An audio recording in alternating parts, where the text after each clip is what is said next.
আরো একবার সরাসরি কথা বলবো, ঐশী মুখোপাধ্যায় রয়েছেন আমাদের সঙ্গে। ঐশী, এর আগেও আমরা দেখেছি যে ভিকটিম লোকেটিং ক্যামেরা ব্যবহার করা হয়েছে, অত্যাধুনিক একাধিক প্রযুক্তির সাহায্য নেওয়া হচ্ছে। তার মানে এখন কেউ ভেতরে আটকে থাকতে পারে কিনা এটাই নিশ্চিত করার কাজ চলছে।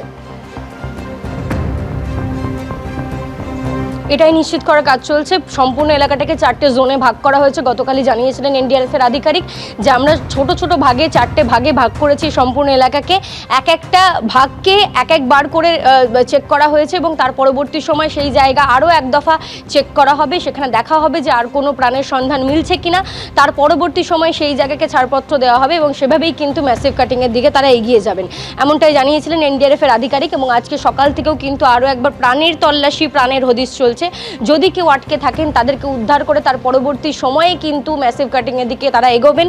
কারণ এই যে ধ্বংসস্তূপ সেটাকে সরানো শুরু হলে ভিতরে যদি কেউ থেকে থাকেন তার প্রাণের সংশয় হতে পারে। সে কারণেই কিন্তু আগে সুনিশ্চিত করা হচ্ছে যে ভিতরে জীবিত অবস্থায় আর কেউ আটকে নেই। সেটা সুনিশ্চিত হওয়ার পরে এনডিআরএফ কিন্তু ছাড়পত্র দেবে এবং তার পরবর্তী সময় যে সমস্ত অত্যাধুনিক যন্ত্রপাতি আনা হয়েছে সেগুলো ব্যবহার করে এই যে ধ্বংসস্তূপ সেটা সরানোর কাজ শুরু হবে।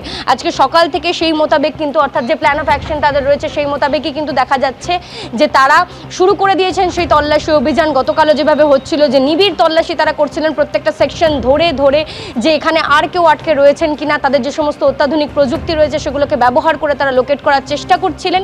এবং আজকেও কিন্তু সকাল থেকে তারা চেষ্টা করছেন যে আর কেউ আটকে রয়েছে কিনা সেটা সুনিশ্চিত করার জন্য। এবং তার পরবর্তী সময়ে তারা রিপোর্ট দেবেন এনডিআরএফকে। এনডিআরএফ সিদ্ধান্ত নেবে যে এই জায়গা আর কতক্ষণের মধ্যে এই ধ্বংসস্তূপ একেবারে সরিয়ে ফেলা হবে।